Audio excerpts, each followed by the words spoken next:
ዛሬ በግል ህይወታችን በስራ ቦታችን ከሰዎች ጋር ባለን ግንኙነትና ሌሎች ልትጠቅሷቸው በምትችሏቸው ጉዳዮች ችግር የሚፈጥር አይ እንደው ይሄ ነገር ብለን የምንላቸው አመሎች ጠባዮች እና ደግሞ ልምምዶች ካሉን ጠንከር ብለን ወደ ኋላ ብንመለስ ከልጅነታችን ጋር ይገናኛሉ። ይሄንን አይደለም ያልኩት ሳይንስም ይሄንን ያጠናክራል። የአብዛኞቻችን ወጣትነት አዋቂነት ጉልምስና ላይ የሚታዩ አብዛኞቹ ነገሮች ልጅነት ላይ የሚሰሩ ናቸው። ነገሩን ከፍ እናድርገው።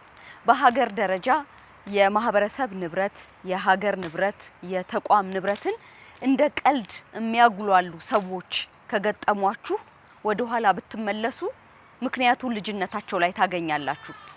አሁንም ከፍ እናድርገው። ሀገርን በሙስና በሌብነት እየበዘበዙ ያሉ ሰዎች ካሉ አሉም ጭምር አሁንም ወደ ኋላ ብንመለስ ልጅነታቸው ላይ አዳጊነታቸው ላይ ወጣትነታቸው ላይ አንዳች ነገር ማግኘታችን አይቀርም። ስለዚህ ዛሬ ያለው አብዛኛው ማንነት በትናንትና ላይ መሰረቱን ያደረገ ነበር ማለት ይቻላል። ይሄ እንዳለ ሆኖ እንዴት ዋላችሁ እንዴት ከረማችሁ የተወደዳችሁ ተመልካቾቻችን? ይህ የእሳት ዳር ጨዋታ ነው። እንደምንላችሁ በዚህ ሰዓት እዚህ ሐሳብ እንግዳ ነው።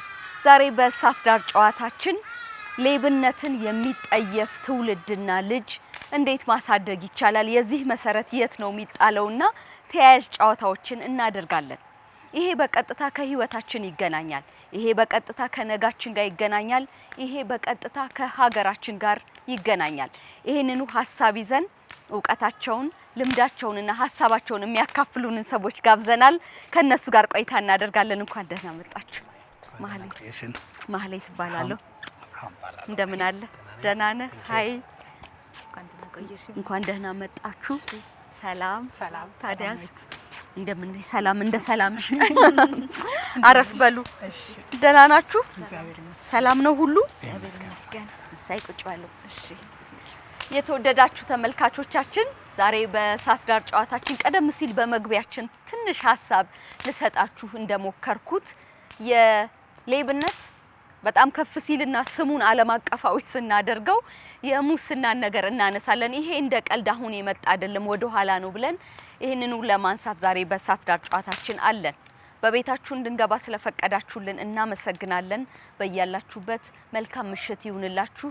የእሳት ዳር ጨዋታችን ተጀምሯል።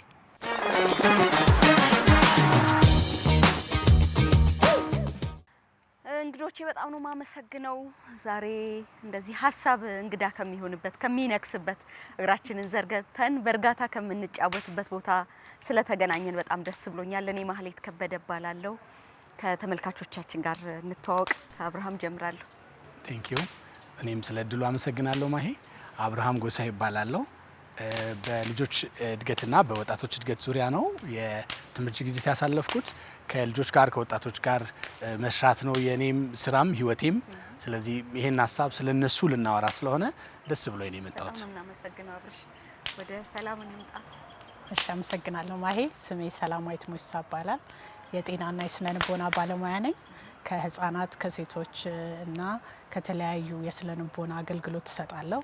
በራሴም የቢሮ እንደገና ደግሞ በተለያዩ ኤንጂኦዎችም በቮለንተሪም አገለግላለሁ። አመሰግናለሁ። እንኳን ደህና መጣሽ። ሰላም እንኳን ደህና ቆይሽ። እኔ ዶክተር ፍላጎት ፍቃዱ እባላለሁ። በሙያዬ ጠቅላላ ሐኪም ነኝ። እንዲሁም የህብረተሰብ ጤና ሳይንስና የሁለንተናዊ ልጆች እድገት ባለሙያም ነኝ። አንዳንድ ልጆች ተኮር የሆኑ ደግሞ በበጎ ፈቃድ የማደርጋቸው ደግሞ ቮለንቲሪንግ አክቲቪቲዎች አሉ። በአሁን ሰዓት ደግሞ በአለርት ሆስፒታል ውስጥ በማገልገል እገኛለሁ። እሰይ በጣም ነው የምናመሰግነው። ትናንትና ይሄንን ፕሮግራም ለማዘጋጀት አንድ ጽሁፍ እያነበብኩኝ ነበርና ሙሉን ባነብላችሁ በጣም ደስ ይለኛል። ፍሮንቲርስ ኢን ኤዱኬሽን የሚባል አንድ ህትመት ላይ የወጣ ነውና ምን ይላል? የሙስና ባህሪን ስራ ላይ ከመዋጋት ይልቅ በልጅነት ስነ ምግባር ላይ መገንባት ውጤታማ ያደርጋል ይላል። እና ቅድም በመግቢያዬ ለተመልካቾቻችን ጥቂት ነገር ለማለት እንደሞከርኩት ዛሬ ሀገርና ማህበረሰብ የሚያምስ የሆነ ሰውዬ ወይ የሆነች ሴትዮ ወደ ኋላ ትንሽ ጠንከር ብለን ብንሄድ ልጅነት ላይ የሆነ ነገር ማግኘታችን አይቀርም። ይህንን አንስተን ብናወራ በጣም ደስ ይለኛል።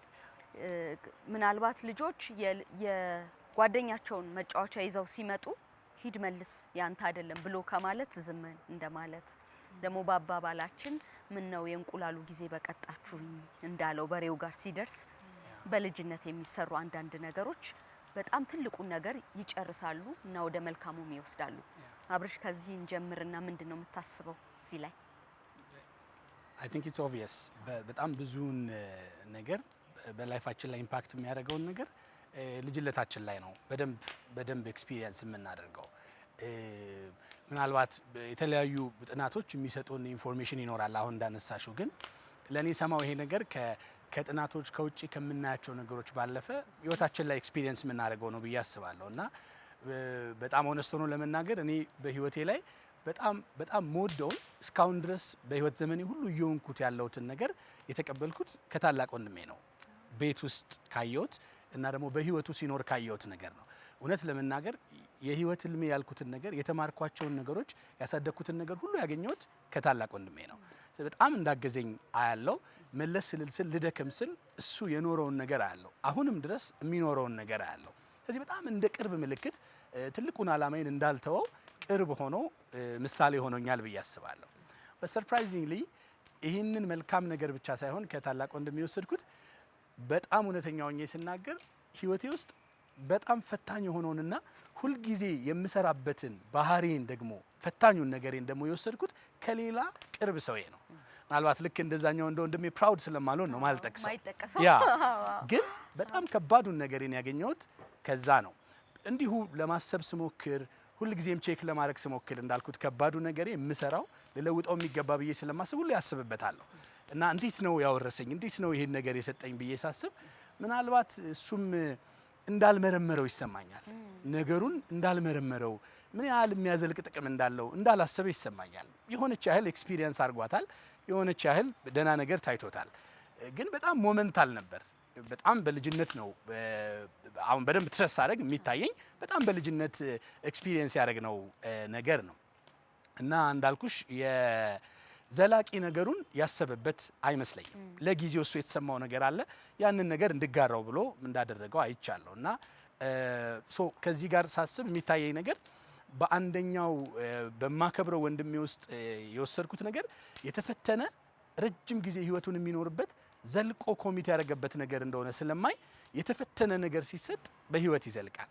የዛኛውን ሰው ነገር ሳስብ ግን ስላልፈተነው እሱ ፈትኖ ፕሩቭ አድርጎት ከዛ እንደ ህልም የያዘውን ነገር አይደለም የሰጠኝ፣ ድንገት የቀመሰውን ነገር ነው ያሳየኝ።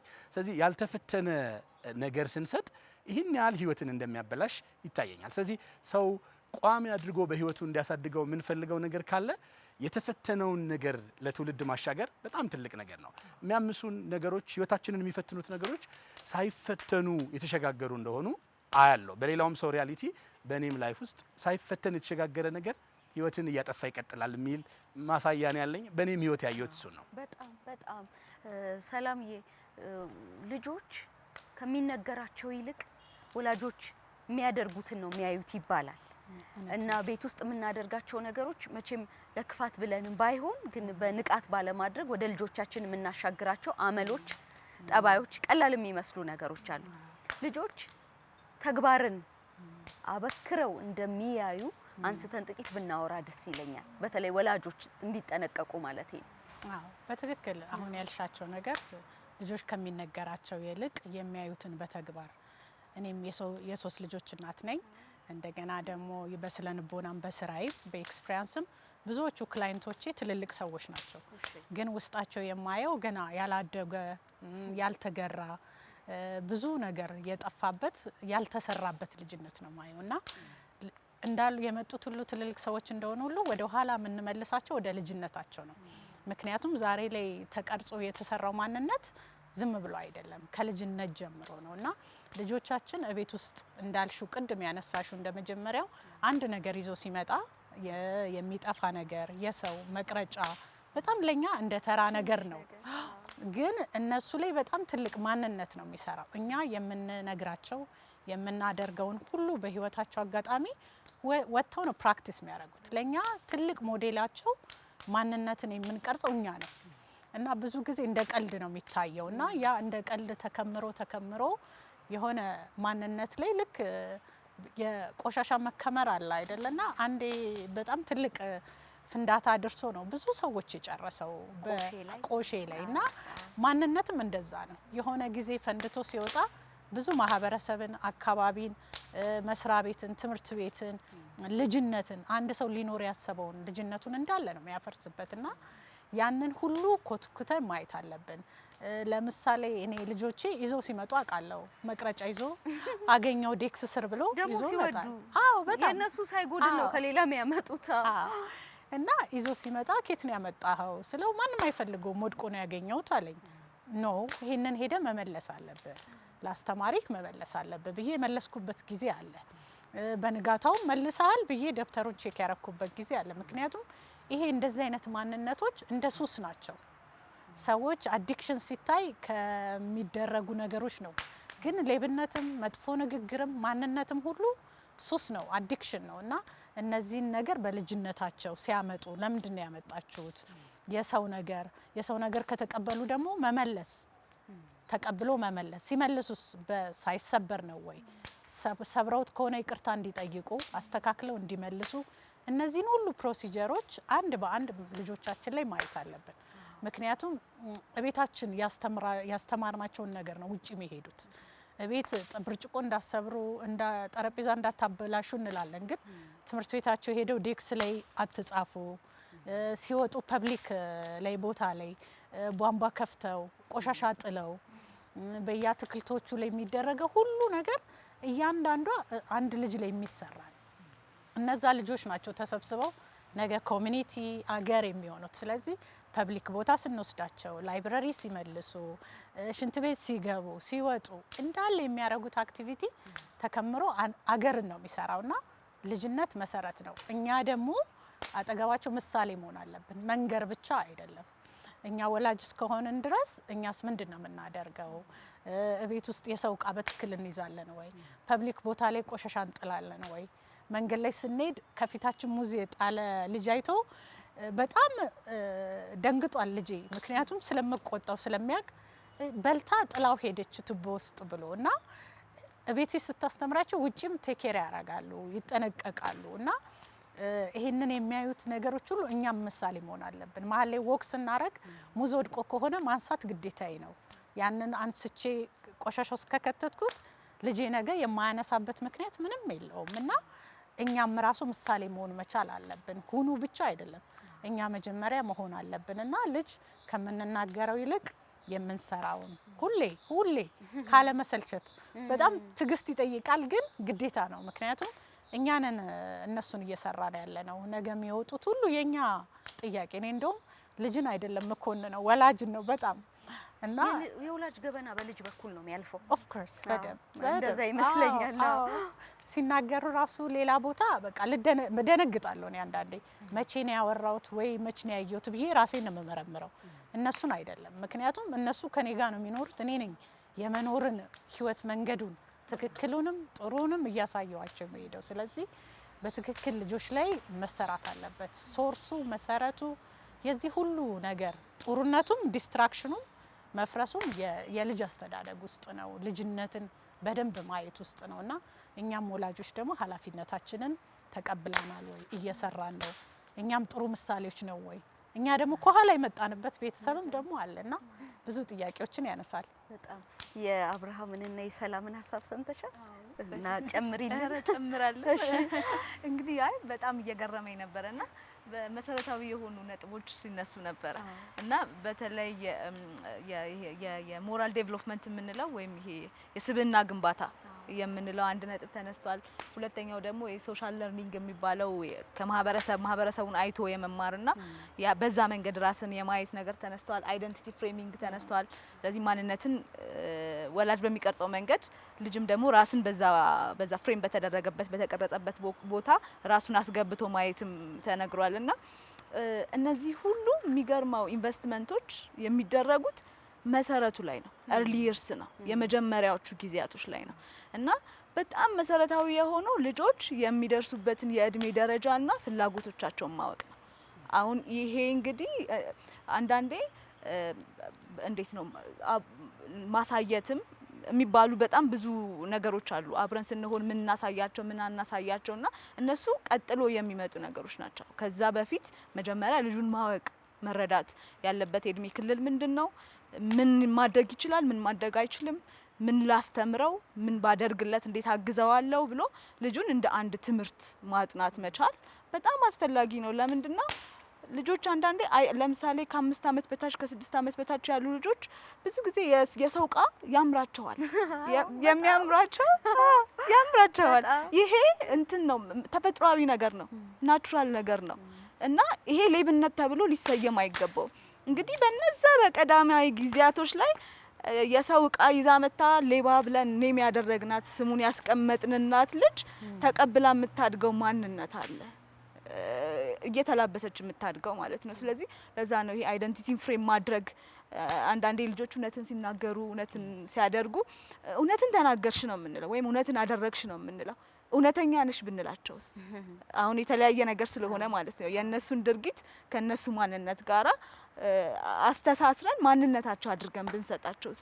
በነዛ ጊዜያቶች ላይ እኮ የምንናገራቸው ነገሮች እነሱ እየተቀበሉት ራሳቸውን በዛ መልኩ ለነሱ ያ መርህ እየሆናቸው እንደዚህ ነኝ እኔ እውነተኛ ነኝ፣ እኔ ሰው ይቀበለኛል፣ እኔ የራሴን ነገር የምጠቀም ሰው ነኝ፣ የሌላ ሰው ነገር መጠቀም አልፈልግም።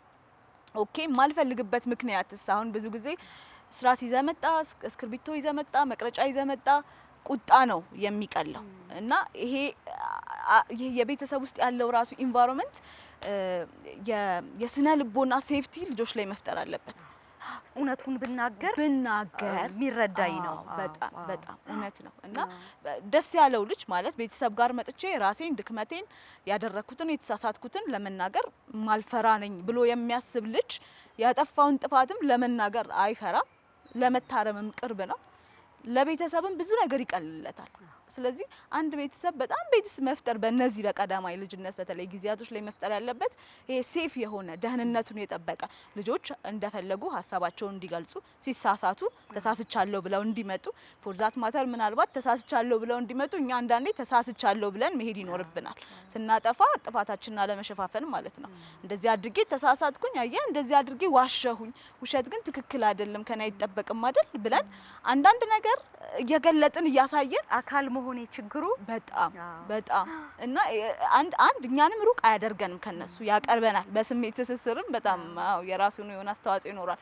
ሁለተኛ ደግሞ ሰው እንደሆኑ የሰው ልጅ እንደሚሳሳት ቢሳሳት ስህተት መደበቅ መሸፈን እንደሌለበት መታረም እንዳለበት በጊዜው ያው አስፈላጊ የሆኑ የእርምት እርምጃዎችንም ወስደን በዛ መልኩ ቀዳማይ ልጅነት ላይ በተለይ የመጀመሪያዎቹ አመታት ላይ የምንሰራው መሰረታዊ የሆነ ኢንቨስትመንት በኋላ የምናየው ፍሬ ይሆናል ማለት ነው እና እነዛ እድሜያቶች ላይ በቃ ያንዳንዱ የምናደርገውን ነገር ይሄ ቁጭ ብሎ ይሄ ኢንቴንሽናል መሆን ወይም አላማ ይዞ እያንዳንዱ ነገር ማድረግ እጅግ በጣም አስፈላጊ ነው።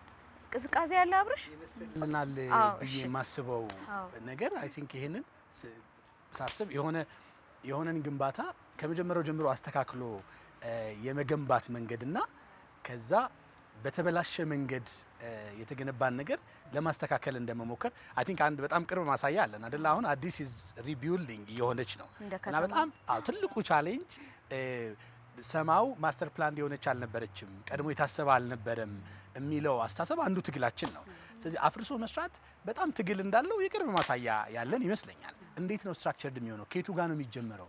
እነማን ቢነኩ ጉዳት አይመጣም?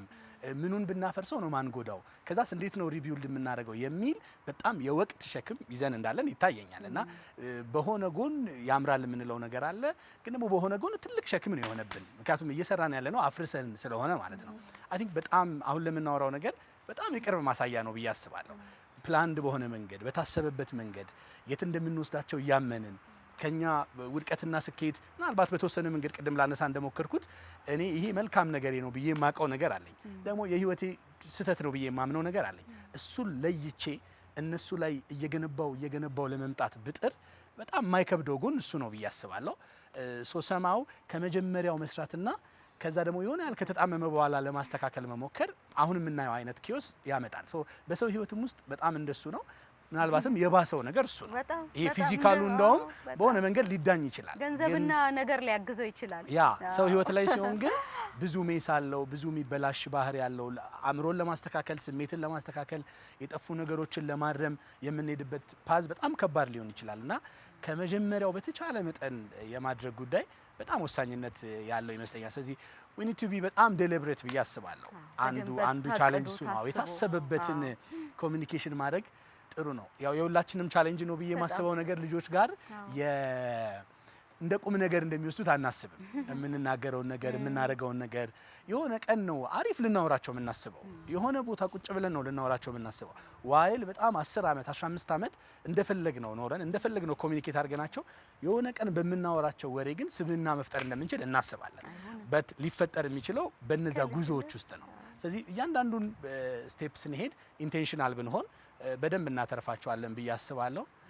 ፍሌ ካነሳችሁ ጋር የሚመጣልኝ ሀሳብ ይህንን ነገር በመገንባት ውስጥ መውደቅና መነሳት እንዳለ ማሳወቅ በጣም ሌላ ወሳኝ ነገር ይመስለኛል።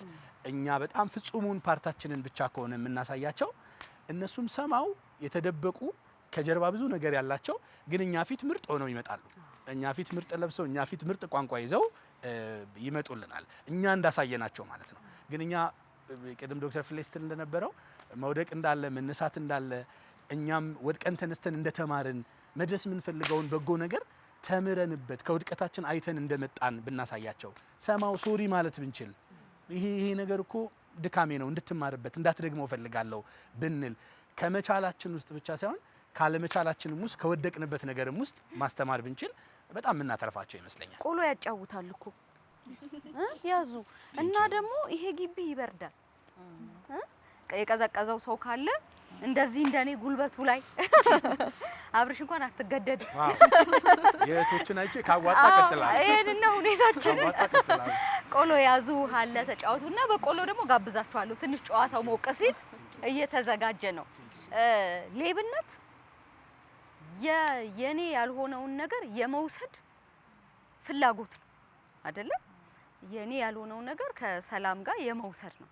ወደ ልጆቻችን ስናመጣው የኛ ያልሆነውን የነሱ ያልሆነውን ነገር እንዲለዩ የምናደርግባቸው መንገዶች ብናነሳ ደስ ይለኛል። ሰላምዬ ይሄ ያንተ ነው ይሄ ያንተ አይደለም ብለን መስመር ስናበጅ ይመስለኛል የሌብነትን ጽንሰ ሀሳብ እዛው ጋር እያስተማርናቸው የምንሄደው። እሱ ላይ እንጫወት። እሺ ትክክል ነው ዶክተር እንዳለችው ሞራል እና ይሄ ቻይልድሁድ ዴቨሎፕመንት የሚባለው ከመጀመሪያ ከጽንስ ጀምሮ ነው ልጅ ዴቨሎፕ የሚያደርገው እና ግን ብዙ ጊዜ እውቀት የለንም።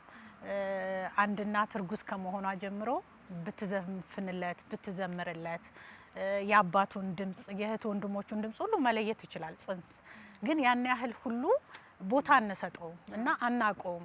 ይሄ እኛ ሀገር ምንድነው ፕሮሰስን የማመን ችግር አለ። እያንዳንዱ ስቴጅ ህይወት ሁሉ ፕሮሰስ ነው፣ ሂደት ነው እና ያንን ሂደት ጠብቆ መሄድ ማንነትን መገንባት ነው። ስህተታችንንም እድገታችንንም በዛው መንገድ ውስጥ ስንሄድ ያንን የመቀበል ማንነትና ነገ የምንደርስበትን ጉዞ መለየት እንችላለን እና ልጆች ከዛ ጀምሮ ነው የሚሰሙን። ግን በቃ እናትን ልክ አሁን ለምሳሌ እናት የምትሰቃይ የምትጨነቅ ከሆነ ልጅም ተጨናቂ ነው። በጣም ፍርሃቱ ከወጣ በኋላ ስታየው እድገቱ ላይ ፍርሃት እንዳለ ታውቂያለሽ። ወይ እናቱ ጭንቀት ውስጥ ነበረች ወይ የሆነ ሲቹዌሽን ተፈጥሮ ነበረ እና ያንን ሁሉ አንረዳም። ስለ ንቦና ከዚህ ጋር ተያይዞ ነው የሚጀምረው። ስለ ንቦና እታች ጀምሮ ጽንስ ጀምሮ የሚሄደውን ፕሮሰስ በጣም እየተቀበልን ፕሮሰስ እያረግን በሰላም ስንገላገንም ልጆቻችንን እንደ ቤተሰብ ፎርም የምናረገው ሁሉ ያንን ይዞ ነው የሚሄደው እና ልጆች ከተወለዱ በኋላ ካደጉ በኋላ በወራት ከሳምንት ወደ ወራት ከወራት ወደ አመታት ነው የምንሄደው እና እያንዳንዱ እነሱ በጥበብ የተሰሩበት ነው። እኛ ግን ያንን እውቀቱም ስለሌለን ቀድመንም ዝግጅት ስለሌለን እንደ ቤተሰብ ልጅስ ለምንድን ነው የምንወልደው የምንለው ነገር ለምንድን ነው ትዳር የመሰረት ነው የሚለው ነገር ሁሉ ሀሳባችን ሁሉ ከዛ ውጪ ነው። ሞራል ሲባል አካባቢ መሰረት አለው፣ እኛ የመጣንበት ቤተሰብ መሰረት አለው፣ ሃይማኖት መሰረት አለው፣ ባህል መሰረት አለው። ሁሉ ነገር ተያያዥ ነው። እንደ አገር ነው የምንጠራው። ስለዚህ ያ ልጅ የሚያድገው ያንን ሁሉ ይዞ ነው። ስለዚህ እኛ ልጆች ለማምጣት ሬዲ ሆነው ሰዎች ምን ያህል ስለዛ እውቀት አለን፣ ምን ያህል እነዛን ልጆች እኛ አድገን እነሱን ለማሳደግ ምን ያህል ዝግጅት ላይ ነን የሚለው በጣም ትልቁን ጥያቄ ይዛል። ምክንያቱም ብዙ ጊዜ ያላደጉ ሰዎች ናቸው አም ሶሪ ለቃላቱ ልጆችን ይዘን የምንገኘው እና በዛ ውስጥ የመጡት አዲስ የሆኑ አዲስ አይምሮ ያላቸው በጣም ንጹህ የሆኑ ልጆች በእኛ ሀሳብና ማንነት ሲበላሹ ታያለሽ። ያንን ማየት ደግሞ በጣም ልብ ይሰብራል። በጣም በተለይ በስነ ልቦና እንደኔ ባለሙያ ሆኖ ደንበኞቼን ሳይ ያሳዝኑኛል። በቃ ማዘን ያው ቦታው ላይ ባይፈቀድም ግን ያንን ማየቱ በጣም ከባድ ነው። በጣም ልብን ይሰብራል። ምክንያቱም ሁሉም ልጅ ነበረ፣ የሚታቀፍ ነበረ፣ ለእናቱ ልጅ ነው፣ ማህበረሰብ ውስጥ ልጅ ነበር፣ የሚሮጥ ነበር።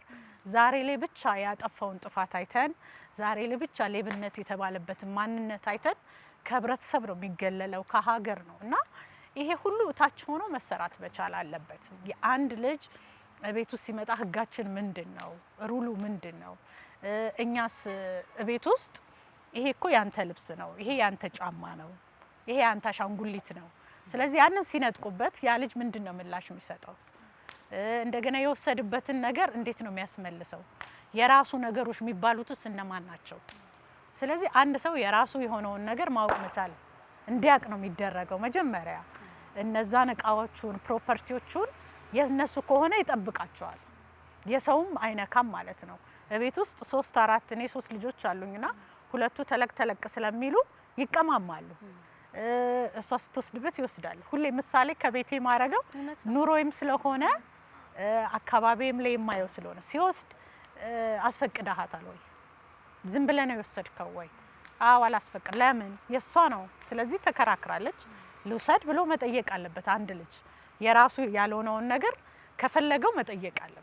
ከዛ የወሰደውን ደግሞ መመለስ አለበት እና እነዚህን ሁሉ የነሱ እቃ የነሱ ማንነት እነሱ ምናቸው ቢነካ መጠየቅ እንዳለባቸው እነሱም የሰው ነገር አልፈው እንዳይነኩ አንቺ ቤት ውስጥ የራሳቸውን ነገር መጠበቃቸው ማስተማር መቻል አለብን። ስነ ልቦናዊ ነው ይሄ።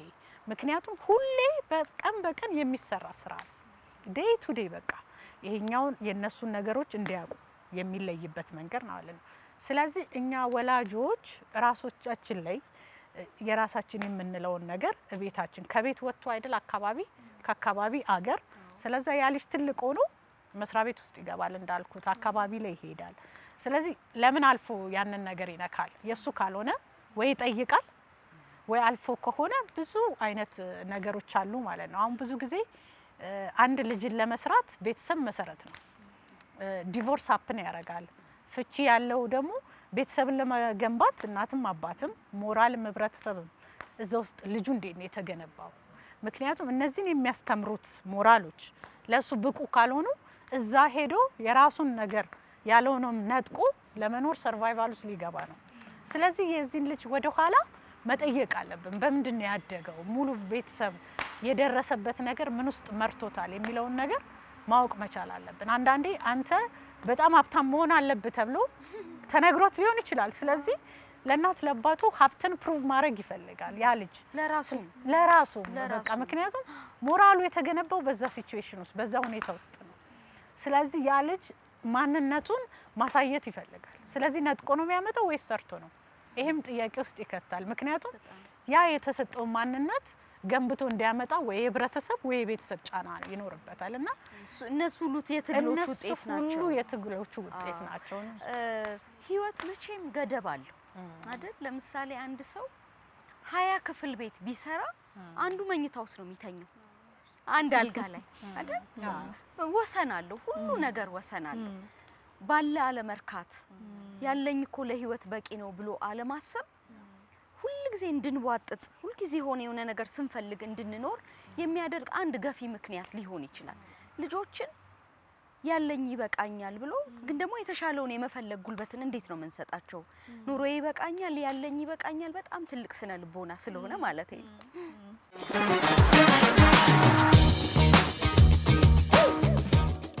በጣም ትልቅ ነገር ነው ይሄ። በጣም እነዚህ እንዳልኩት ቅድምም early years ላይ ነው መመለሰው እኔ ይሄ ቀዳማይ ልጅነት ላይ ያለው ትልቁ ኢንቨስትመንት ብዬ የማስበው አንድ ይሄንን ነውና ከዚህ ጀርባ ምን እናያለን? ይሄ ሰልፍ ሬጉሌሽን የሚባለው ወይም ራስን የመግዛት ጥበብ የሚባለውን ማለት ነውና የሚገርመው በልጅነት ጊዜያቶች በቀዳማይቱ እንደዚህ በቀደሙት ጊዜያቶች ላይ ራስን መግዛት የሚባለውን ኮንሰፕት ልጆች ጋራ አውርደን ለመለማመድ ይከብዳል። ለምንድነው? ሳይንሳዊው የሆነውን እንትን ስናየው ይሄ እሱን ለማድረግ የሚያስችለው የአእምሮ አቅም ገና አልዳበረም። በተለይ 20ዎቹ አካባቢ ላይ ነው በደንብ ይሄ ማመዛዘን ውጤትን አርቆ አይቶ እንደዚህ ሊያጋጥመኝ ይችላል ብሎ ማድረግ እንዴት ነው ማድረግ የሌለበትን ነገር እንዳያደርግ የሚሰበስበው አእምሮ ላይ ያለው ያ ስርዓት ገና ነው። ስለዚህ ገና ስለሆነ ምን ይፈልጋል ማለት ነው ከኛ ስቲሙሌሽን የምንለው ይሄ ወይም ትንሽ ደገፍ ማድረግ አቅጣጫ ማስያዝ የተወሰኑ የሆኑ ግብአቶችን ከወላጅ ከአካባቢ ከትምህርት ቤት መስጠት ይፈልጋል ማለት ነውና አንደኛው ብዬ የማስበው በጣም ይጠቅማቸዋል ብዬ የማስበው ምንድነው ልጆች የሚፈልጉትን ነገር በሙሉ ቶሎ ማግኘት አለባቸው ወይ? የለባቸው እንደ ወላጅ የለባቸው። ይሄ ሶስታችን ወስነናል። ትንሽ መድከም አለባቸው። በጣም ከመድከም ጀርባ ያለ እውነት በጣም የሚገርም ነው። ይሄ ደስታን ማዘግየት የሚባለው ማለት ነው። ይሄ እንዴት ነው ለማግኘት ያለ ጉጉት አለ ሂደት ውስጥ እንዲያልፉ ማድረግ በጣም ትክክል። በቃ ለምንድነው እነዚህ ልጆች ያድጋሉ። ዓለም እንደዛ አይደለችም። የፈለጉትን በሙሉ የሚያገኙበት አይደለም። የሚከለከሏቸው በጣም ብዙ ጥያቄዎች አሉ። ስለዚህ ከልጆች ጋር ባለንም ግንኙነት ላይ ወሰንን ማስቀመጥ መጀመሪያ እንዲሰበሰቡ ያደርጋቸዋል። ሁለተኛ ደግሞ ደስታን ማዘግየት የሚለው ዕውቀት እንዲለማመዱት ያደርጋቸዋል። ለምሳሌ የጓደኛውን የሆነ ነገር ይዞ መጣ አንድ ልጅ ትክክል አይደለም ያደረግነው። ስለዚህ የምናርምበት መንገድ መጀመሪያ የተወሰደበት ልጅ ስሜት ምን እንደሆነ አስተምረን ማረም ይኖርብናል። አንተ ቢወሰድ ደስ ይልብሃል ወይ? በጣም ትክክል ደስ ይልሃል። አይ ይሄ አሁን በዚህ ውስጥ ምንድነው መውሰድ አለ መውሰድ ትክክል ነው ትክክል አይደለም ብቻ ሳይሆን ነገር ራሱን በሰውየው ጫማ ውስጥ ወይም በጓደኛው ጫማ ውስጥ አድርገን ኢምፓቲ የምንለውን ማለት ነው ርህራሄን እንዲማር ልቡን ለሰዎች ቅርብ እንዲያደርግ ማለት ነው። ከላይ ካለው ጓደኝነት ባለፈ ግን ደግሞ በስሜት ከሰዎች ጋር እንዲተሳሰር ያደርገዋል። ይሄም በኋላ ላይ በወሰን መኖር ላይ ወይም ያለኝ ይበቃኛል ማለት ላይ ትልቅ የሆነ ለምን ያለኝ ይበቃኛል የሚል ሰው ሩሩ ሰው ነው። በነገራችን ላይ የሌላን መንጠቅ የማይፈልግ ሰው ነው። ለምንድነው መነጠቅ ስሜቱ ምን እንደሆነ ባይነጠቅም ግን ደግሞ ያውቀዋል። ይሄንን ደግሞ ያሳየነው እንግዲህ ስቲሙሌት ስናደርገው በፊት ልጅ ሆኖ ስንደጋግፈው ስናሳየው ፍሬም ስናደርገው አንደኛው መግቦታችን ነው ማለት ነው። አንደኛው ግባታችን ነው ማለት ነው። ስለዚህ መጀመሪያ ወደ አነስተው ሐሳብ ለምሳሌ የሚፈልገውን ነገር ወይም ጓደኛው ይዞት ስላየ ተቀብሎ መጣ ዜና አስተማር ነው ምን አስተማር ነው ርህራሄን አሳየ ነው። ከዛ በኋላ እንዲመልስ እቃውን እናደርጋለን። ላንተም እንደዚህ ስታደርግ እገዛልሃለሁ ብለን ምናልባት ህግን ሰጠዋለን ለልጁ ማለት ነው። ህግን ወሰንን ማስቀመጣችን ይሄንን ስትፈጽም ይሄንን ነበር የምትፈልገው አደርግልሃለሁ። ስለዚህ በዚህ ውስጥ እንግዲህ ቅድም እንዳልነው ፕሮሰስ ውስጥ ሂደት ውስጥ እንዲያልፍ ልጁ እናደርገዋለን። ይሄም የፈለጉትን ነገር አግኝቶ ተደስቶ ከዛ ሌላ ደግሞ ለማግኘት ያለውን ጉጉት ያንን ሩጫ ገታ አድርገን ይሄ ያለኝ ይበቃኛል፣ ስለዚህ ባገኘሁት ነገር ደስ ብሎኛል፣ የሌላውም ሰው ደግሞ ስሜት ህመም ይሰማኛል፣ ስለዚህ የሌላውንም ሰው የማልፈልግ ሆናለሁ ብሎ እንዲያስብ ያደርገዋል ማለት ነው። ስለዚህ እነዚህ መሰረታዊ የሆኑ እንግዲህ early years የመጀመሪያዎቹ አመታት ላይ የምንሰራቸው ስራዎች ናቸው ማለት ነው። በጣም ቆንጆ ሀሳብ ነው ያነሳሽው፣ አመሰግናለሁ። ከሙስና ጋር ተያይዞ ከሌብነት ጋር ተያይዞ በስሙ መጥራት ስላለብን ማሽሞንሞን ስለማያስፈልግ ሲንጋፖር ውስጥ አንድ ጥናት ተደርጎ ነበርና ብዙ ጊዜ እንደዚህ ያለ ነገር ውስጥ የሚሳተፉ ሰዎች እንዴት አይነት አስተዳደግ ቢኖራቸው ነው ተብሎ በተደረገ አንድ ጥናት ወላጆቻቸው የፈላጭ ቆራጭ ወይም በጣም እኔ ያልኩት ይሁን የሚል ወላጅነት ውስጥ ያለፉ ልጆች ናቸው የሚል ነገር አለውና ይገርማል። መቼም ወላጅ ልጁን በዚህ ደረጃ ይደርሳል ብሎ ይሄንን ባህሪ እንደማይዘው የታወቀ ነው። ልጆቻችንን በመንወስናቸው በማግኘት በማጣት በመናልፍባቸው መንገዶች ላይ አካል ማድረግ ምናልባት ከሌብነት እና ነገ ሀገርን ማህበረሰብን ከሚቦረቡረው ማንነት የመመለስ አንድ መንገድ ይሆን እናውራ እዚህ ላይ ኦፍ ኮርስ አይ ቲንክ ራሱ አሁን ይሄ በጣም ታምኖ የመኖር ነገር ሲነሳ የኢንቴግሪቲ ሰው የመሆን ጉዳይ ሲነሳ የፌስፉልነስ ማንነትን ማዳበር ሲነሳ የሚነሳው ራሱ ዲፊኒሽኑ being satisfied by own thing and having a personality of wholeness ነው ራሱ ጋር የረካ ነገር ያለው ሰው የሌላውን ሰው ብዙም አያምረው ምክንያቱም he's already satisfied በራሱ ነገር የረካ ሰው የመሆን ጉዳይ ስላለ ስለዚህ ምናልባት ቅድም ሰላምዬ ስታነሳ እንደነበረው እንደዚህ የሚያደርጉት ወላጆች እንደዚህ አይነት ኢፌክት ልጆቻቸው ላይ የሚፈጥሩት ወላጆች እነሱስ ምን ኤክስፒሪየንስ እያደረጉ ነው የሚለውን ማየት ይጠይቃል እነሱ ራሱ do they have a satisfaction by their own thing እና wholeness ፊል ያደርጋሉ እነሱ የሚያምኑበትን እየኖሩ ነው ወይ እየመረጡ እየኖሩ ነው ወይ የሚፈልጉትን ነገር እየኖሩ ነው ወይ በእነሱ ነገር ረክተዋል የሚለው ነገር በጣም መታየት አለበት ብዬ አስባለሁ አይ ቲንክ ካረካን አለመርካትን እናሻግራለን ካላረፍን አለማረፍን እናሻግራለን ሶ እኛ ጋር ስቴቢሊቲ ካለ እሱ ነው የሚሻገረው ስለዚህ በጣም ቅድም ሰላም የደጋግማ ስታነሳ እንደነበረው ልጆቹ ጋር የምንሰጠው ነገር ብቻ ሳይሆን እኛ ምን ኤክስፒሪየንስ እያደረግን ነው የሚለውን ነገር በጣም መፈተሽ ጥሩ ነው እኛ ረክተናል ወይ በመኖረው ነገር እኛ አላማ ምንለውን ነገር ለይተን ይዘነዋል ወይ የምንኖርበትን ምክንያት ጥርት አድርገን አውቀነዋል ወይ እነሱ ነገሮች ያልጠሩ ሲሆኑ ለነሱ የምንሰጠውም ነገር ምን እንደሆነ ስለማናቅ በጣም በጫና እንዲኖሩት የምንፋለመው ለዛ ነው አይ ቲንክ ምርጥ ነገር በጫና አይሰጥም አይደል ነው አይሄ ምርጥ ነገር በደስታ የሚሰጥ ነገር ነው ምርጥ ነገር በፍቅር የምትሰጪው ነገር ነው አንቺ ደስ ብሎሽ የምትበዩን ምግብ ማንንም ሰው አብሮሽ መጥቶ ይበላዋል ምርጥ ነገር በጫና አትሰጪም ሶ ምናልባት በእንደዚህ አይነት ጫና ልጆቻችንን እያሳደግን ያለ ነው በእንደዚህ አይነት ጫና ልጁን የሚያሳድግ ሰው እኔ መልሶ ራሳችንን መጠየቅ ያለብን ወይም መጠየቅ ያለበት ብዬ ማምነው ያረፈ ነው ወይ ራሱ ወላጁ ያረፈ ነው ወይ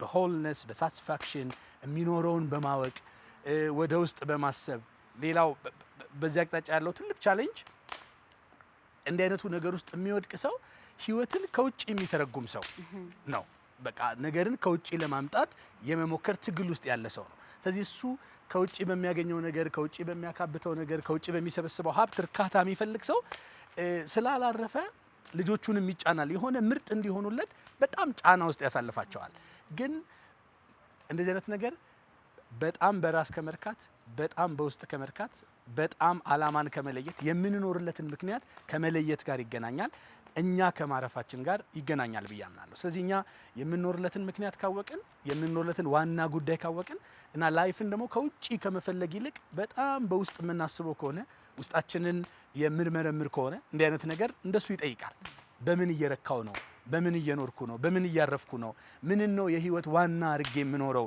የሚለውን ማሰብ ይጠይቃል እሱን ነገር በሂደት ዲፋይን እናደርግላቸዋለን ለልጆቻችን ሳናቀው ይሄ ነገር ምርጥ ነው ስንል ይሄ ነገር እንደዚህ ነው ስንል ላይፍን ዲፋይን እያደረግንላቸው ነው በጉዟችን ውስጥ ስለዚህ ያንን ነገር ደግመን ቼክ የምናደርገው ከሆነ ዲፋይን የምናደርግላቸውን የምንሰጣቸውን ነገር ደግመን ቼክ የምናደርግ ከሆነ ሮንግ ነገሮችን አንሰጣቸውም የሚያበላሻቸውን ነገር አንሰጣቸውም ያረፍንበትን ነገር የተመረጠውን አላማ የምንኖርበትን ምክንያት ረጋ ብለን ማስተላለፍ እንችላለን ብዬ አስባለሁ ስለዚህ ኃይል የምናበዛው ባላረፍንበት ነገር ውስጥ ውስጣችንን ባልመረመርበት ነገር ውስጥ ውስጣችን ስክን ብሎ የህይወትን አላማ መርጦ በማይኖርበት ሂደት ውስጥ እናም ለምን እንደምንኖርም ባልመለስንበት ሂደት ውስጥ በጣም ትልቁ የማግበስበስ ፈተና ብዬ የማምነው ነገር እኔ ለምን እንደምንኖር ዲፋይን ያለማድረግ ጉዳይ ነው ብዬ አስባለሁ ለምንን የመለሰ ሰው በጣም ብዙ ነገር ላይ ያስፈልገው ይችላል ለምንን ስላልመለስን ግን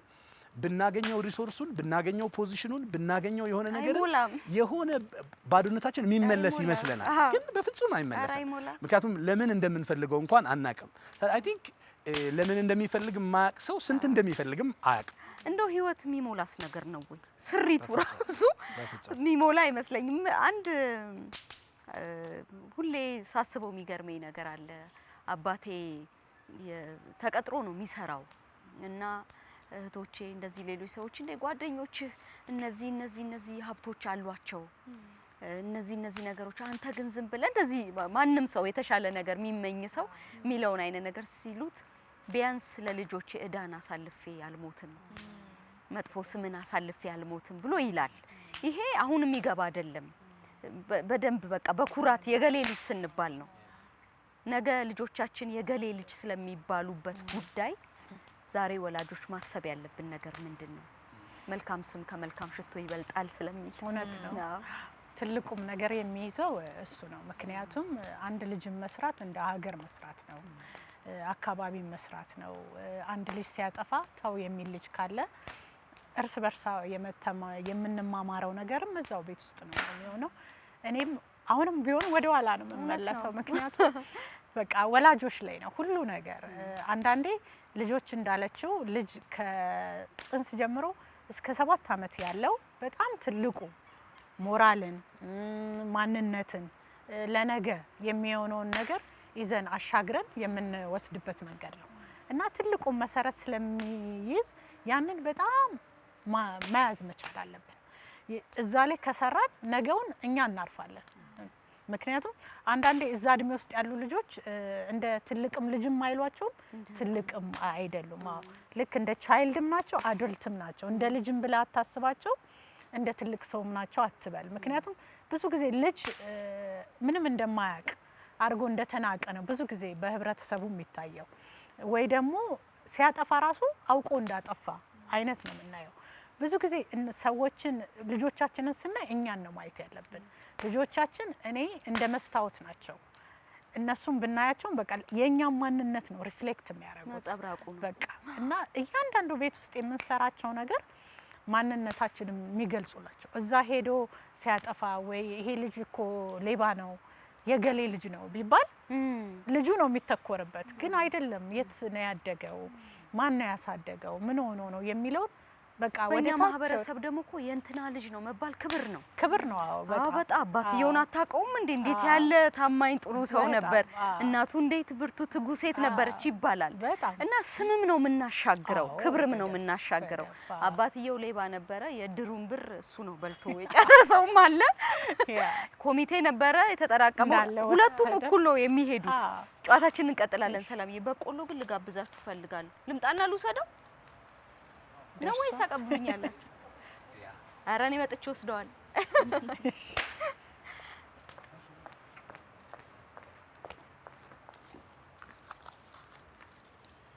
የክረምት አንድ ክብሩና ወዙ ይሄ ኦኬ። በጣም ታስተናግድ ታደስ እንዴ ያለ ዛሬም አልመጣችሁ። በጣም ነው የምናመሰግነው። አሁን ካነሳ ነው ፖይንት ጋር ሪሌት የሚያደርግ ነገር ከምናነሳው ጠቅላላ ነገር ጋር በጣም የሚያዝ ነገር ስላለ ብናነሳው ጥሩ ነው ብዬ አስባለሁ። እዚህ ነገር ውስጥ ያለው ፈተና ላይክ አንድ ነገር ወይም ደግሞ ህይወትን ለአጭር ጊዜ ግብና ለረጅም ጊዜ ህልም አስቦ የመኖር ጉዳይ ነው እዚህ ነገር ውስጥ ያለው ፈተና። ላይክ ብዙዎቹ ሰዎች ሜስ ወደሚያበላሽ ወደዚህ አይነት የሰዎችን ነገር ወደ መመኘት ምናምን የሚወስደው ነገር በአብዛኛው ለአጭር ጊዜ ትርፍ ተብሎ የሚደረግ ነገር ነው። አሁን ራሱ ሌጋሲን ስለማሻገር የምታነሺ ከሆነ ረጅም ጊዜ ህይወቱ ረጅም የሚታየው ሰው እንደዚህ አይነት ነገር ውስጥ ለመግባት አቅም አይኖረው። ምክንያቱም እዚህ ጋር የሚያገኘውን ትርፍ ሳይሆን ረጅም ህይወት ውስጥ ያለውን ኢምፓክት ያስባል። ዛሬ የማደርገው ነገር ነገ ያለው ህይወቴ ውስጥ ምንድነው የሚፈጥረው፣ ቀጥሎ መሆነው ነገር ውስጥ ምንድነው የሚፈጥረው የሚል ጥንቃቄ ያለው ብዬ አስባለሁ። ስለዚህ የአጭር ጊዜ ግብን፣ የአጭር ጊዜ ስኬትን፣ የአጭር ጊዜ ሳቲስፋክሽንን እና የረጅም ጊዜ እርካታን፣ የረጅም ጊዜ ግብን መለየት ከተቻለ በዚህ ነገር ውስጥ በጣም ትልቅ ትርፍ አለ ብዬ አስባለሁ። ለእንደዚህ አይነት ነገር የሚዳረግ ሰው በወቅቱ ትርፍ አይኑን የሸፈነ ሰው ነው ብዬ ነው የማስበው። ያው ሁላችንም እንደምናውቀው ትንሿም ሳንቲም ካቀረብናት አይናችንን የመሸፈን ጉልበት አላት።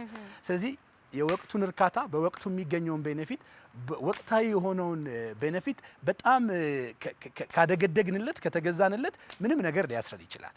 በዚህ ነገር ውስጥ ለኛም ለኔክስት ጄኔሬሽን ማስተላለፍ የምናስበው ነገር ካለ ህይወትን ከረጅም ህልም አንጻር የማሰብ፣ ነገን የማሰብ፣ የሚዘልቅ ነገርን የማሰብ፣ ካራክተር የምናዳብር ከሆነ ብዙ ጊዜ በአጭር ጊዜ ፈተናዎች አንወድቅም። የሰዎችንም ነገር ለመፈለግ አንዳዳም። ምክንያቱም በረጅም ጉዟችን ውስጥ የወሰድንባቸው ሰዎች የነገ ጠያቂዎቻችን ናቸው፣ የነገ አግኚዎቻችን ናቸው።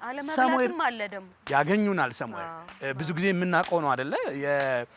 የሆነ ቦታ የከዳነው ሰው፣ የሆነ ቦታ የተበደለ ሰው፣ የሆነ ቦታ ብዙ ሜስ የፈጠርንበት ሰው የሆነው ቦታ አለቃችን የምንማጸነው ሰው ሆኖ እናገኘዋለን። ስለዚህ ረጅም ማሰብ መቻል፣ ረጅም ማየት መቻል አሁን ከሚገኝ ትርፍ ይልቅ የማደርገው ነገር በረጅም ጊዜ ህይወቴ ውስጥ ምንድነው የሚያመጣው ትርፍ ብሎ ማሰብ ከብዙ ነገር ያተርፋል ብዬ አስባለሁ። ስለዚህ ወላይት ስለሆነን በልጆቻችን ስም ስለምንጠራ አንድ ትልቅ ነገር ነው። ግን እሱ ብቻ ሳይሆን በሁሉ አቅጣጫ ረጅም የሚያስብ ሰው፣ የዘለቀ ነገር የሚያስብ ሰው ዛሬ ላይ ባሉ ትንንሽ ነገሮች አይያዝም። ስለዚህ ረጅም ማሰብን፣ ረጅም ግብን፣ ረጅም ማለምን ለልጆቻችን መስጠት ከቻለን አይ ቲንክ ከምንሰጣቸው ቁስ በላይ ከምንሰጣቸው ምንም ነገር በላይ ህይወትን በረጅም እንዲያስቡት ህይወትን በሰፊ እንዲያስቡት ማድረግ ከቻለን ትልቁ ስጦታ እሱ ነው ብዬ አስባለሁ። ማለት በቆሎ ለምን ነበር ያስቀመጣችሁት? አሁን እንበለዋለን። እነዚህ እንትን እንበለዋ እንደዚህ አድርገን። አዎ ይሄው ታደስ። እሺ ይሄን የመሰለ ግብዣ እንዲህ እንደቀል ቀዝቀዝ ይበልበላ። እሺ ሌላ አንድ አይቸው የገረመኝ ነገር ለሰላምዬ እናትም ስለሆነች በእርግጥ እኔም እናት ነኝ። መቼም በልጆች አስተዳደግ ላይ የእናቶች ኃይል በጣም ትልቅና ሰፊ እንደሆነ ይታወቃል። በጥናትም የተረጋገጠ ነው። ከዚህ ከሌብነት ጋር ከሙስና ጋር ተያይዞ ናይጄሪያ ውስጥ አንድ ጥናት ተደርጎ እናቶች ልጆች ማህበራዊ እሴትን ጠብቀው እንዲያድጉ እንደዚህ ያሉ ነገሮችን እንዲጠየፉ የማድረግ አቅማቸው በጣም ትልቅ ነው። በተለይ ከልጆቻቸው ጋር ቅርብ የሆነ ግንኙነት ያላቸው እናቶች የሚል ነገር አየሁኝ እና ገረመኝ። አባቶችም እንደዛው የሚሌለውን አባቶኝ ነው። በእውነት በጣም የሚገርም ነገር ነው። የወላጆችን ሚና እናንሳና ግን ደግሞ እዚሁ ሀሳብ ላይ ጥቂት እንጫወት። ከዛ አብርሽ በአባቶች ደግሞ እንመጣለን። አዎ ታዲያስ? እሺ ትክክል ነው።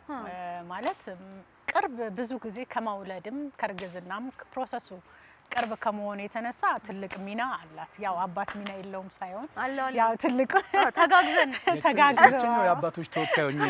ቆይ እንጣለን ሰላም ይሽ እና ያንን ትልቁን ሁኔታ ትይዛለች። ለምሳሌ ካደገ በኋላ ራሱ ቀን በቀን ከማጥባት ከማሳደግ ከማብላት እያንዳንዱ ቤት ውስጥ ካሉት ግንኙነቶች ውስጥ የእናት ሚና ተለቅ ይላል እና የመደመጥም ቅርበቷም ደግሞ ጊዜ ከማሳለፍ ብዙ ጊዜ አባትን ስናይ እንደ ፕሮቫይደር ነው ብለን ነው ብዙ ጊዜ ውጪ ነው የሚያሳልፈው ከሚለው እናትን ደግሞ ቤት ውስጥ ልጅን ከመንከባከብ ራዕዩንም ማንነቱን ከመስራት ብዙ ጊዜ በጣም አባቶች ሊያወርሱን የሚችሉት ስራን አላማ አሁን ቅድም አብረውም እንዳነሳው በጣም ለአንድ ልጅ ራዕይ ያለው ልጅ ማሳደግ ነገ አላማ ያለው ልጅ ማሳደግ ትልቅ የዛሬው ማንነቱን መጠበቅ ነው። ምክንያቱም ያ ልጅ ያንን ህልሙንና አላማውን ራዕዩን ለማሳካት ሲል እዚህ ጋር ማንነቱን በጣም ይጠብቃል ከብዙ ነገር። ምክንያቱም ህልም አለው ያንን ህልሙን አቺቭ ማድረግ ስለሚፈልግ እዚህ በሚያያቸው ትንንሽ ነገሮች አይወድቅም። ስለዚህ እናት ብዙ ነገርን ትሰራለች። አሁን ብዙ ጊዜ የሚያጋጥሙን ችግሮች አባት እንዳይቆጣ ተብሎ እናት ትደብቃለች። ብዙ ጊዜ ወላጆች ሲያሳድጉ እናትም አባትም ከልጆቹ በላይ መሆን አለባቸው። ምክንያቱም እናት ተሳስታ አንድ ቀን አባት ብትደብቅ አባት ደግሞ ተሳስቶ እናትን አንድ ነገር የልጁን ነገር ቢደብቅ በቃ ልጁ አሸነፋቸው ማለት ነው። ምክንያቱም ልጆች ሁሌ ብልጥ ናቸው፣ በጣም አዋቂ ናቸው። እድላቸውን ይጠቀማሉ። እነሱ ስለኛ ስሜት ስለ አባት ስሜት ስለምንም አያገባቸው። የሚፈልጉትንና ያ የነጻነት ዓለሙን በፈለጉት መንገድ መኖር ነው የሚፈልጉት። እኛንን ያንን የጋይድ የማድረግ የመሰብሰብ ማንነት ያለውና ብዙ ጊዜ እናቶች እንዳይመታ ከመፈለግ ባለማወቅ ማለት ነው ሲያጠፋልህ ነው ቢበዛ አባት ይምጣልህ ይባላል። ያ መደበቅ ለልጆቹ ትልቅ እድል መስጠት ነው። ምክንያቱም እንደምትደብቀለት ካወቀ ነገ ያንን ነገር ደግሞ የማረግ ፕሮባቢሊቲው ከፍተኛ ነው። ስለዚህ ብዙ ጊዜ አንድ ቲም ነው መሆን ያለባቸው። እናትና አባት አንድ ቲም በምንም ውስጥ ቢሆን ልጅን ነው ማሸነፍ ያለባቸው። አሁን ብዙ ጊዜ እኛ ቤት ሲጠየቅ እናትን አስፈቅደሃል ነሰሰሪ ላይሆን ይችላል፣ ግን ማስፈቀድን ራሱ ለካ ሁለቱ ያወራሉ ያውቃሉ። ስለዚህ ከኛ መሀል ጎል ውስጥ እንዳይወጣ ያደርገዋል። እና እናት ያንን ከአባት ጋር ያለውን ግንኙነት ከእህት ከወንድም ጋር ያለውን ግንኙነት ለመስራት ትልቁን መንገድ ትይዛለች። አብራው ነው የምትለው እያንዳንዱን የልጅ በቃ ኮቴ እንደመከተል አይደለም።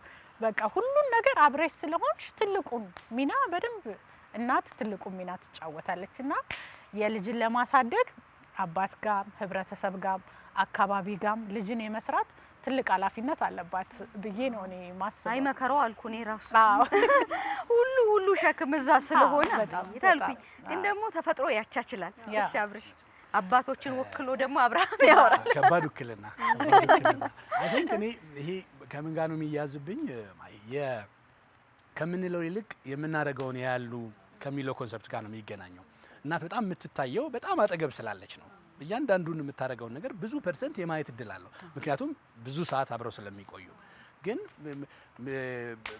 ሌሎች እጣዎችም አሉ እንደምናውቀው፣ አባትም ባለበት ሰዓት ይታያል። እና ከምንለው ነገር ይልቅ የምናደርገውን ነገር ይከተላሉ የሚለው ማሳያ ነው ብዬ አስባለሁ። እኔ አሁን የሁለቱ ልጆቼ አንደኛው የ8 ዓመት ነች፣ አንደኛው ደግሞ የ6 ዓመት ተኩል ነው። እና ብዙ ጊዜ ፌስ የምናደርገው ቻሌንጅ ናሬሽናችን ይበዛል አይደል?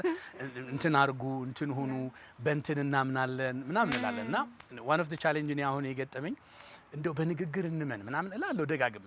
እና ማሚም ትላለች በንግግር እኛ ምን እንላለን እዚህኛ ቤት ተነጋግረን እናርገው ተስማምተን እናርገው ምናምን እንላለን። ግን some of the days እሱን ሚስ እናደርገዋለን። እና አንዱ ላይ በጣም ትዝ ይለኛል ትንሹ ልጄ በቃ ቀጨብ አደረገኝ ማለት ነው። በንግግር እንመን ምናምን ትላለህ፣ አሁን ያደረከው ነገር እኮ አይ ቲንክ ሳልነግራቸው ለነሱም እና ለዋይፊም ሳልነግር ነገሩን አደረኩት መሰለኝ፣ ወይ አነሳሁት ወይ የታየው ነገር ዘጋው መሰለኝ። እና ምትለን ነገር ታዲያ የት አለ? በንግግር እንመን ትላለህ፣ ግን አሁን አላናገርከንም ምናምን አለ። የ6 ዓመት ተኩል ልጅ ማለት ነው። ስለዚህ ይሄ በጣም ለኔ የሚያሳየው እናትም ይሁን አባትም ይሁን በስራችን ከውስጣችንም ያሉ ሰዎች ይሁኑ በትምህርት ቤት ከመምህራን ስር ያሉ ልጆች ይሁኑ ኤኒዌር እንዲተላለፍ የምንፈልገውን ነገር ሞር ኦፍ ከናሬሽን ይልቅ መተግበር በጣም ቤስት ነው። አሁን የምናወራው ነገር ደግሞ በአብዛኛው በጣም ተግባር የሚፈልግ ነው። በጣም ብዙ አውርተንላቸው የሆነ አንድ ሲንግል ሚስ ስናደርግ የሚያዩን ነገር ቢኖር በጣም ኢሜጁን ዳሜጅ ያደርገዋል። የገነባነውን ብዙ ነገር ሊያበላሽ ይችላል። ስለዚህ በተቻለ መጠን ተግባራችን ላይ መጠንቀቅ አለብን የሚለውን ያሳየኛል። ለአባትም ለእናትም ለኤኒ ስቴክ ሆልደር የምናሳየው ነገር ላይ መጠንቀቅ አለብን የሚለውን ነው ማየው። ከዚህ እውነት ነው በማንኛውም እሺ። እዚህ ጋር ምንድነው አንዳንዴ ልጆችን እንደ ምን ይላሉ ፈረንጆች ሚኒ አደልት ብለው ይላሉ፣ ወይም ደግሞ ትልቅ ሰው በትንሹ ብለን እናስባለን አይደል? ግን አይደለም። ልጆች ልክ የራሳቸው ልክ አላቸው። ልክ ይሄ ትልቅ ሰው የምንለው አይነት ማንነት አለ አይደለ? ልጆችም የራሳቸው ልክ አላቸው። ልክ የኛ ትክክል የሆኑ ወይም እኛ አለን የምንላቸው ነገሮች በሙሉ ልጆች ጋር አሉ በተለያየ ቅርጽ እና ይሄ ያነሰ ነገር የለም። ያነሰ ነገር ማለት ምንም ይሄ እንዴት ነው አንዳንዴ ለነሱ ማድረግ የምንፈልገውን ነገር ከማሳነስም ሊሆን ይችላል እንደዚህ የምንለው። ግን አይደለም። ልጆች ልክ እንደ አዋቂ ማንነት አላቸው። ልክ እንደ አዋቂ ማለት ነው እንደ እድሜ ማንነት አላቸው። የሚነበብ የሚታይ የሚወራ በእነሱ ቋንቋ ዝቅ ብለን እየተጫወትን በጣም ብዙ የምንማራቸው የራሳቸው የሆነ የሚያስነብቡት ነገር አለ።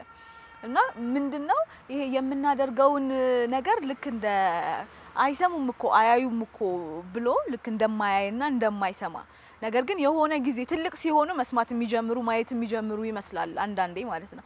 ነገር ግን ከነዛ ከልጅነታቸው ከቀዳማይ ልጅነታቸው ጀምሮ የሚሰሙ እንደውም ከእርግዝናም እያለችን ነበረ አይደለ ሰላምዬ? ስለዚህ ከዛ ጀምሮ ነው ማለት ነው ይሄ የመደማመጡ ነገር እያደገ የሚሄደው አይደለም። ንግግር ስሜት ነው የሚገባቸውና የእናት ደግሞ የተባለው ነገር ላይ እኔም እጋራለሁ።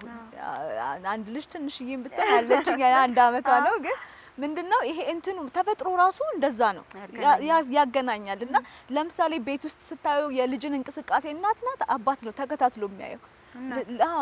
ልነካ ነው ልትወድቅ ነው ልትጎዳ ነው ብሎ እና ይሄ የነበረው ራሱ ፕሮሰሱ ሂደቱ ራሱ የእርግዝና ሂደት ከዛ ማማጥና መውለድ ከወለዱ በኋላ ማጥባት ራሱ ቅርርብን የሚፈጥር ነው።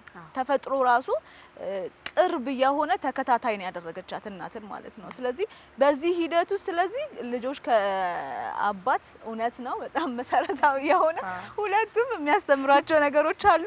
ከእናት ደግሞ የስሜትም ትስስር የማይነገር ከቃላት በላይ የሆነ ተፈጥሯዊ የሆነ የስሜትም ትስስር ስላለው ልክ እናት እንደዚሁ ታያለችም ታዳምጣለችም። አንዳንድ እኮ እኔ ይገርመኛል የልጆችን ቋንቋ የምትናገረው እናት ናት አይደል? ምን ለማለት ምን ማለት ፈልጋ ነው? አስተርጓሚ ማለት ነው። ልጁ የሚናገረው ቋንቋ ገና ነው በጣም ቃላቱ አልዳበሩም አላደጉም ክህሎት የለውም። ግን ደግሞ የምትሰማው እናት ናት። እንዲህ ለማለት ፈልጎ እኮ ነው አቀብሉት እንጂ ስጡት እንጂ አድርጉ እንጂ ነው የምትለው እናት ስለማስተረጉም እቺም በጸጋ እና ይሄ እንግዲህ የሚያሳየው ራሱ ሂደቱ ለተፈጥሮ ራሱ ለእናት የሰጠቻት ደግሞ መብቶች አሉ። ይሄ እናት የእናት የሆኑ ማለት ነው እናትነት ራሱ የሚገለጥባቸው ማለት ነው። ስለዚህ አንድ እዚህ ጋር በጣም ማስመር የምፈልገው ልጆች ትንንሽ የሆኑ አደልቶች ወይም ትልቅ ሰዎች አይደሉም። የራሳቸው ልክ የሆነ ነገር መሰማት ያለበት ነገር አላቸው። ስለዚህ መሰማት ያለበት ነገር ካለ ደግሞ ለምንሰጠውም ደግሞ መጠንቀቅ አለብን።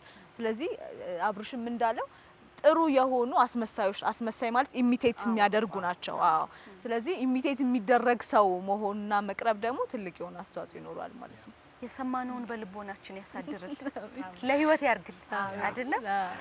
በጣም ነው ማመሰግናችሁ። መቼም ትልቅ ነገር ነው ያነሳ ነው፣ ግን በቤታቸው ሆነው ይሄንን የሚመለከቱ ሰዎች ምናልባት እንዲያስቡ ጥቂት እድል ምን ሰጥ ይመስለኛል።